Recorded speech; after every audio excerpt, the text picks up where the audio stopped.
We start tonight with a new medical test which could help reduce the number of expectant mothers who undergo dangerous tests for amniocentesis to check for Down syndrome.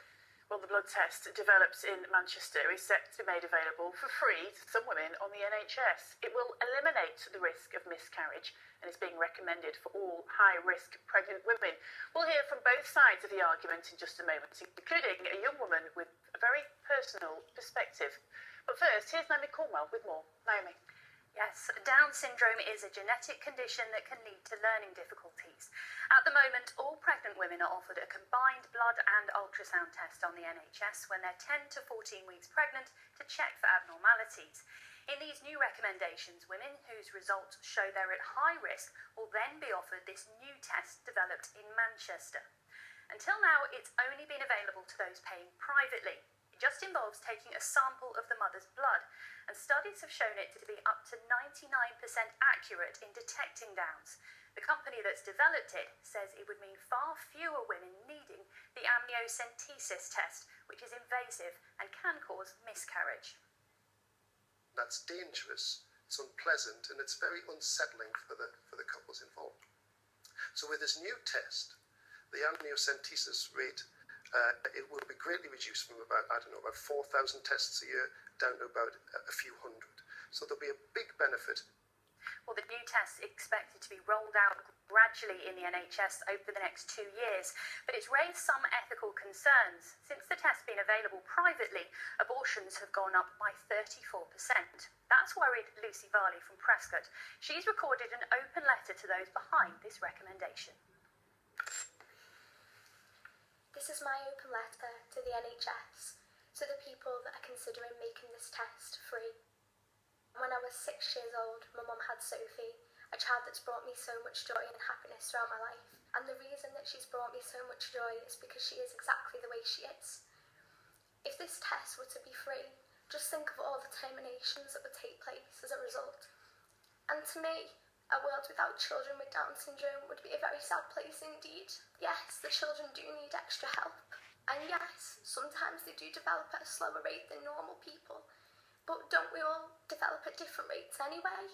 I've experienced Sophie throughout my life as a happy, independent, talented, just truly wonderful human being. And I can say the same for every other child with Down syndrome that I've met.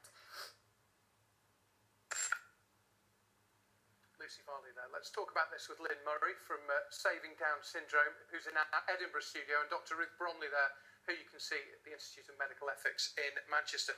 Thank you both very much indeed for talking to us. We are really grateful to you. It's going to be really hard to do this subject justice in such a short amount of time. Every family is different, and it's certainly a non-judgmental conversation. But Ruth, if I can start with you first, there is a point of view here that it's not the test that's wrong. It's society's attitude. What would you say? I think it does raise many ethical issues, and clearly whichever side of this you're on, it's very distressing to think about it, whether you're somebody who has Down syndrome or you're a woman who is having to make a decision, or a woman who's had to make a decision based on a test result that confirms Down syndrome in pregnancy. I think the distinction with the test that's available today is that women will have certainty when they make their decision, so there isn't the potential risk for them to have a termination of pregnancy for a pregnancy that transpires to be a baby without Down syndrome, which in some ways should alleviate some of the concerns for the women themselves, but doesn't do much for the ethical debate around abortion and disability and whether that's an acceptable reason to have a termination. Lynn, are you concerned about this test being more widely available?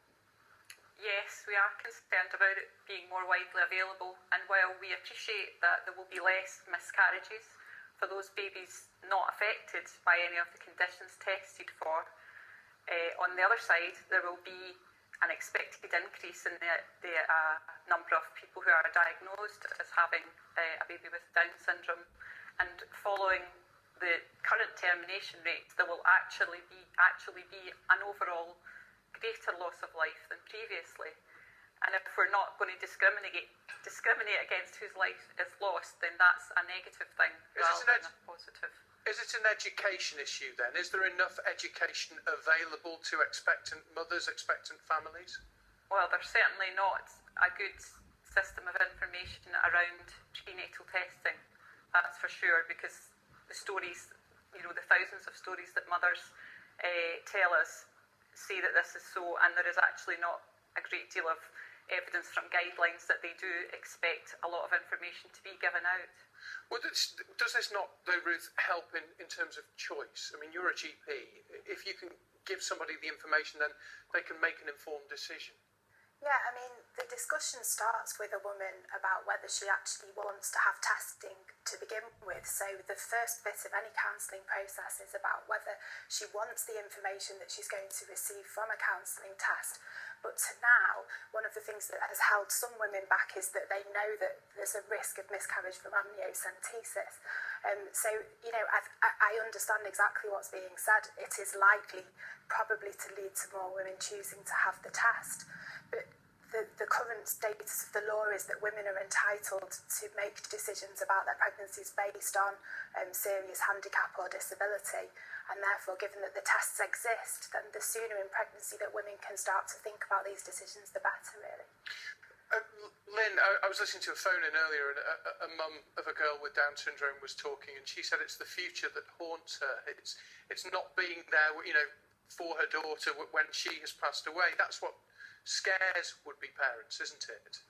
I think it is to some degree, and I think once you're in the situation yourself and you realise that every child you have is a worry, and they're all kind of different worries, that you have to try and get that back into a perspective. Yeah, all parents would echo that. We're talking about this, and the one voice we haven't heard actually is the voice of somebody who has Down syndrome. We heard from Lucy Varley at the start of our little discussion. Let's hear now from her sister Sophie. And the part of the Rangers now kind of help them doing the drinks and stuff and putting your hands up. Wow. Wow, that's something you want to do more of, isn't it? And I hear you're keen to go on the stage. Yeah? Yes. Yeah? Yes. Singing? Singing. Dancing. Sophie Varley, she's quite a character, talking to Jane McCubbin. I don't know if we've been able to even scratch the surface, to be honest, but I'm really grateful to you both. Lynn Murray from Saving Down Syndrome in Edinburgh, thank you. Also, Dr. Ruth Bromley here in the studio, thank you.